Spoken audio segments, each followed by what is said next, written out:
Welcome, everybody. I'm Dinda Elliott, Director of Programs at China Institute, and welcome to Pieces of China, which is a series that tells the story of China one object at a time.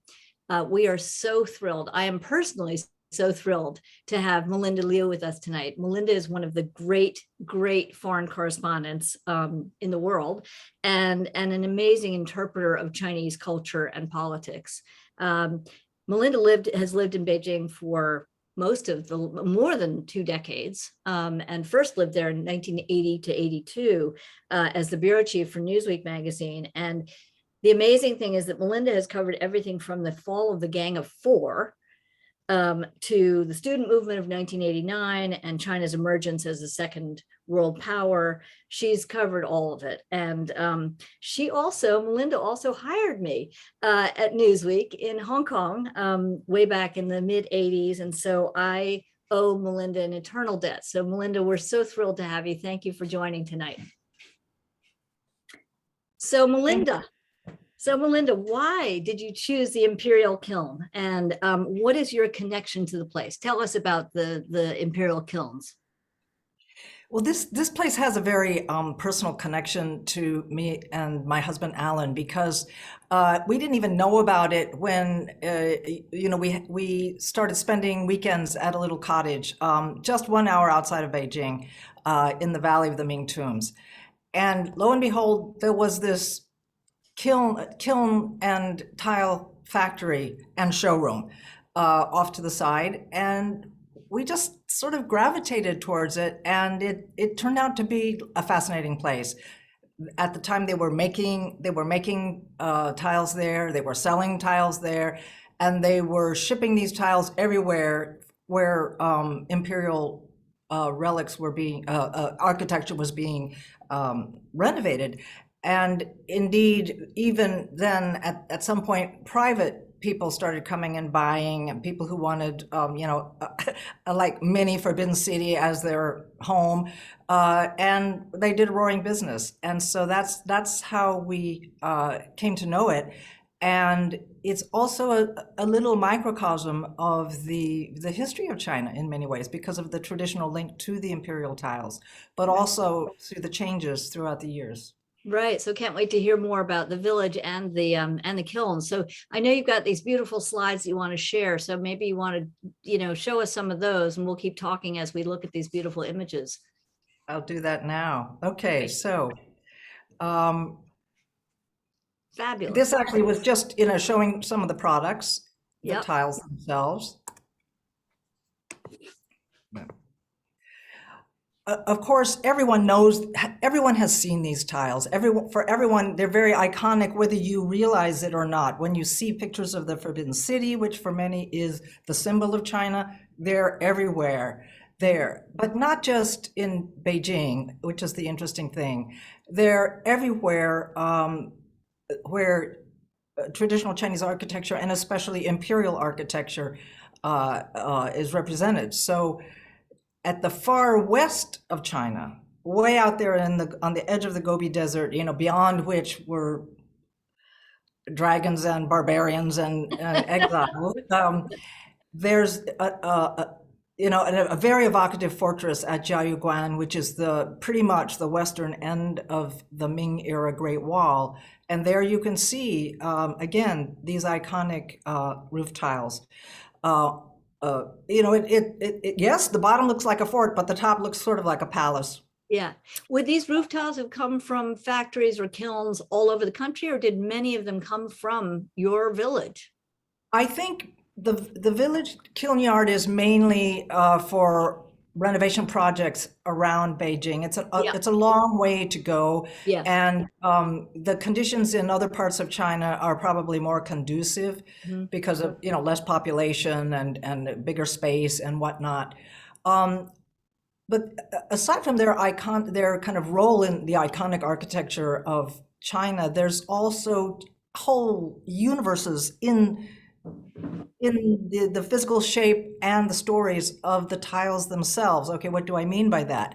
Well, architecture lovers, particularly those who love Chinese architecture, will tell you that there are some amazing ceramic not only entire buildings, as you see this little pagoda, which is actually taken from a museum, but also in the kiln factory, there's this gorgeous ceramic representation of the dogong structure, which is like probably the most famous detail of Chinese architecture here in the center.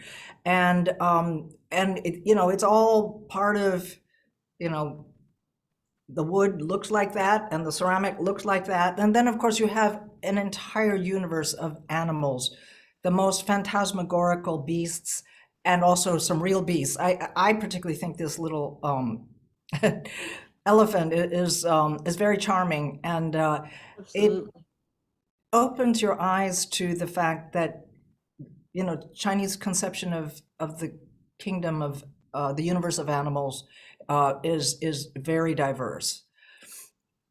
Okay, so coming back to Daolingjian, this little village out in the valley of the Ming Tombs, it is in a complex of 13 emperors' tombs. And so I think one of the reasons this little kiln factory became quite busy for a time, a couple decades, I would say at least, is because they all needed to be renovated. Plus, imperial temples inside Beijing also needed to be renovated, and they all use these tiles. Now, there used to be many imperial tile production centers in China. Indeed, one of the famous streets in Beijing itself is called Luliwachang, referring to Luliwa, these imperial tiles. But of course, now it's sort of a place for expensive antiques or wannabe antiques, and production does not take place inside the city center. But until a few years ago, there were two places where it took place within the boundaries of Beijing municipality, and one of these was Daolingjian. Amazing. Okay.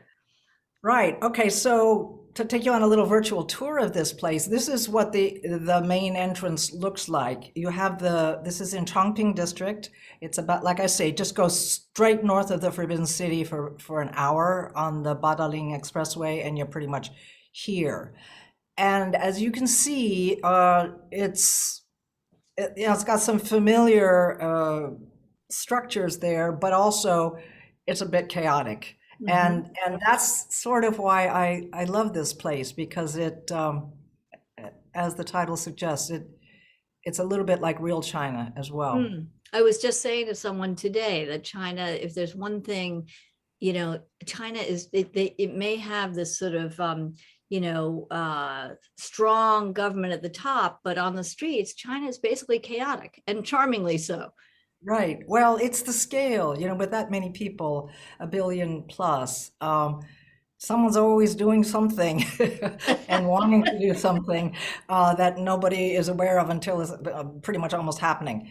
Okay, so this kiln yard it looks chaotic, but then when you look more closely, it's kind of amazing that there is a sort of an order here. Okay, even when there are some jumbly piles that are not very aesthetically pleasing, but you can see that they pile them, they sort of like the idea of piling everything together. And then this display case, the display room inside the production center is like all certain animals of a certain size, they go together, and then others, they want it to be hierarchical. And what's even more remarkable about this is that each of these beasts has special names and special responsibilities in this cosmic world. Wow. Yeah, so I was going to ask, what's happened to the village in recent years, and what's happened to this place in recent years? Right. Well, the big news for the kiln was that a couple of years ago, for environmental protection reasons, basically the word went out in this village, no more burning of fossil fuels, period. Which was a big shock for everyone, because not only did they use a lot of coal, they had, a lot of their boilers for hot water in the winter, and it does get cold out there in the winter, they use boilers, and even some wood. And many of the families, even today, they still use kongs, the old-fashioned wood platforms. So they still burned a lot of wood, but there was a pretty strong persuasion from government authorities to move to electricity-based heating sources. And so here is one of the empty kilns with even some unfired pieces outside stacked up there. And it may not be entirely visible to some, but there's like a little sign that says closed. This was Yeah. basically ordered shut by the government authorities. And so production had to move elsewhere, but the whole compound remained because by that time, all of their customers were coming there. They could still store things there, and it was always became like a little showroom. Mhm. And and we Does bring the fact- friends I'm there. curious, does the fact that this village has this, now closed kiln, but still has the showroom, has the village become relatively prosperous as a result? Well, that's a really good point. It has become prosperous not only, but not because of the kiln itself. I would say this kiln probably would have enjoyed the same popularity, even had it been, no matter where it was. But it's mainly it's imperial structures that come and give them the big orders. But the village is prosperous for two reasons. Number one, it's only an hour from Beijing. And so like it's even feasible for a young person to live at home with his parents and grandparents or whatever, and even commute into the city. It's very easy for them to work in the transport business, transporting things back and forth from Beijing.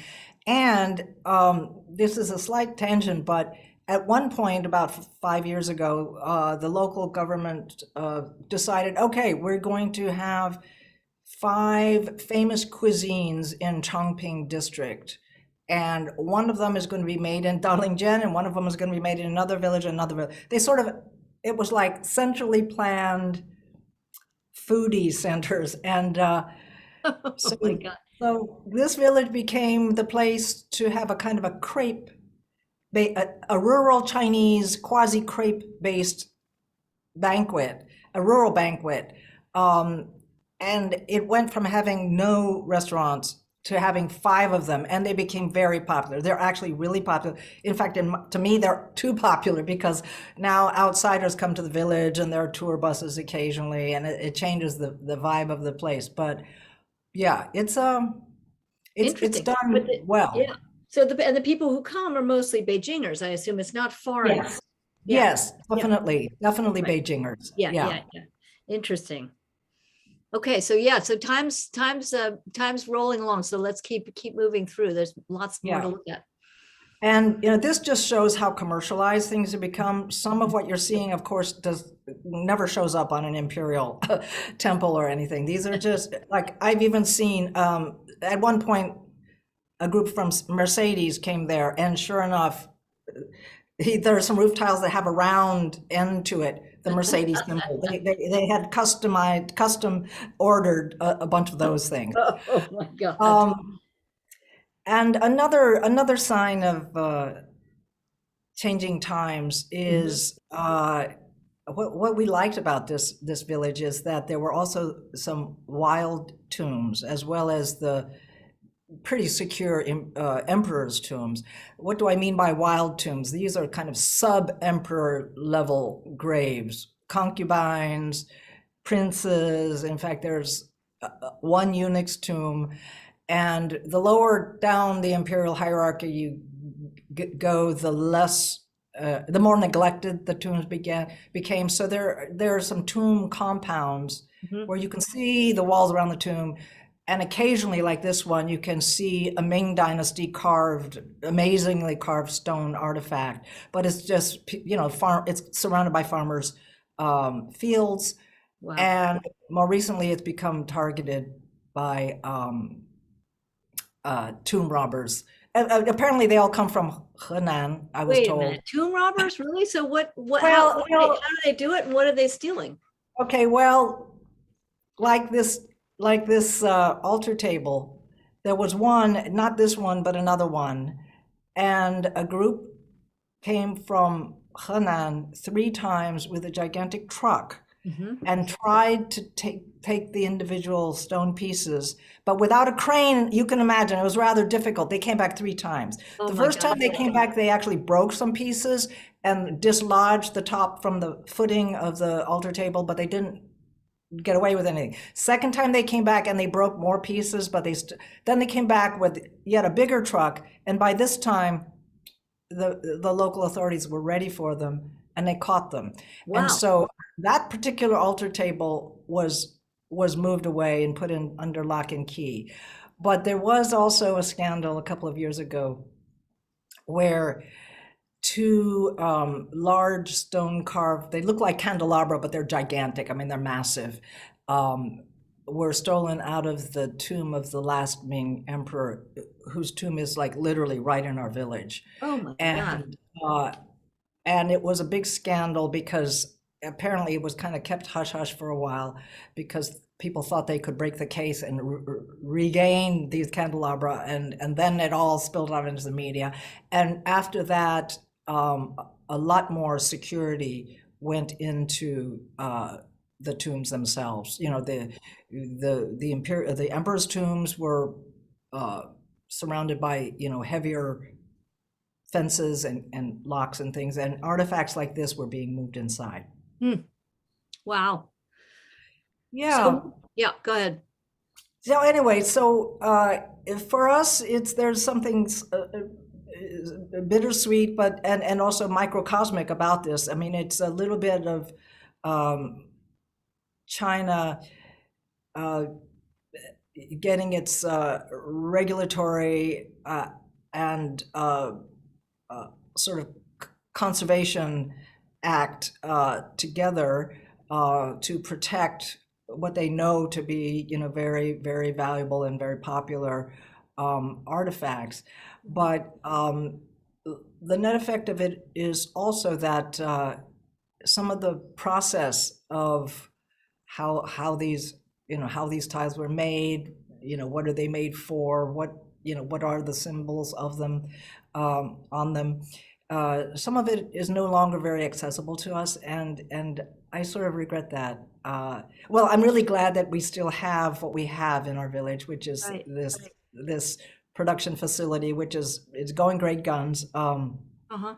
They still do business. They just don't do the firing Yeah, of the. amazing. So what's happened to the Ming Tombs in general? I mean, I remember in the 1980s, we would literally go to these, well, there you go. We would go to Right, these old Ming tombs with grass growing out of the top, and we'd have picnics and stuff. But right. so what's happened since? Yeah, for those of us who were there in the 80s, that was one of the favorite memories of all. Hmm. There are 13 emperors' tombs altogether, and only 3 of them are open to the public.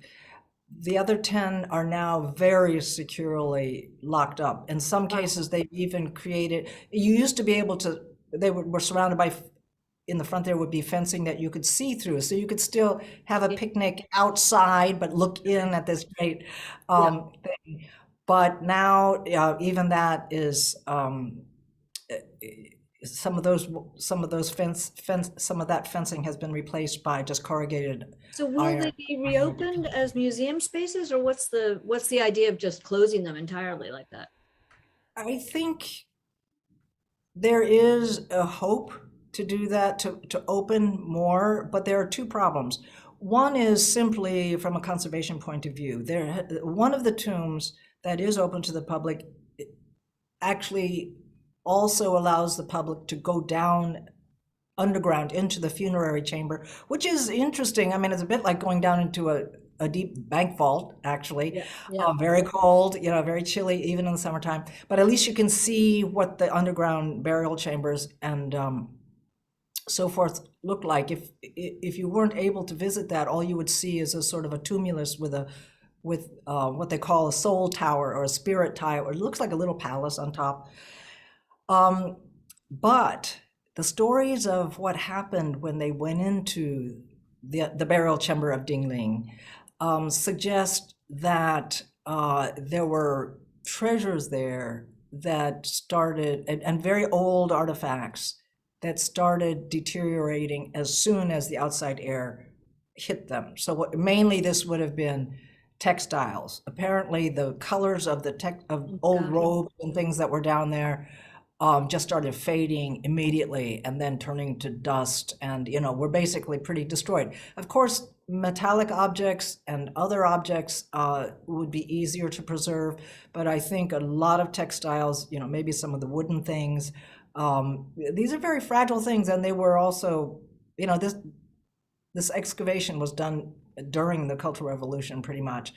So I think there's a lot of regret about the losses, even including the losses to research that could have been done had there been a better understanding of what happens when you open up the tombs. Yeah. So Heartbreaking, actually, and so much sadness around what has been lost in terms of architecture, old architecture in Beijing and China, et cetera. I mean, it is tragic, but so time is almost up, but I got to ask you a couple of last questions.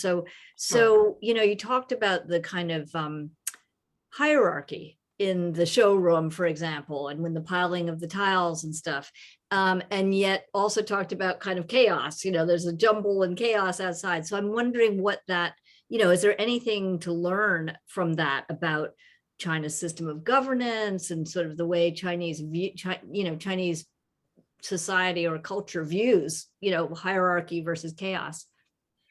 Well, I think it's very telling that all those cute little animals that we see as merely decorative, but if you go on a tour of the Forbidden City or some of these other major structures, there actually is a great deal of order and thought and hierarchy between their placement.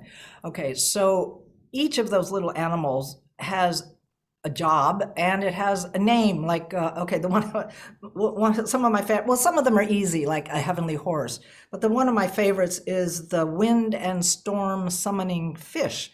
I mean, like, I never thought of fish as being able to summon up a natural phenomenon, but almost always at the tail of it there's a dragon, which in the Forbidden City, which symbolizes, actually in certain buildings of the Forbidden City, that symbolizes imperial authority. And almost always at the front of it, there's a human being riding a phoenix. Mm-hmm. And there are different legends about that. One of them is that he was a courtier of the emperor who became too greedy, and he ended up being hanged from the eaves of some building. The other is that it's a symbol of human beings who serve the emperor, and the animals behind this person are watching him and observing whether he's fulfilling his duties or not. Mm-hmm. And if he doesn't, their job is to gang up on him together, pounce on him, and devour him. And to me, this idea that there's like a whole universe of animal kingdom out there who are helping and part of the human universe to keep order, and have assigned jobs and have a system of enforcement, I think it tells a lot about how people see the world. As we've come full circle now. As we started, we were talking about the scale of China. When you have that many people, they need to know that if they don't do well, the government feels they need to know that if you don't do the right thing, there will be consequences. And of course, we've seen many examples of the chaos that does ensue if you don't follow that idea. It's not to say that that sort of strict disciplinary approach or even punitive approach. If you think about those little animals on the tiled roofs, but I think it helps us understand a little bit about the challenges of governance in a place as big as China.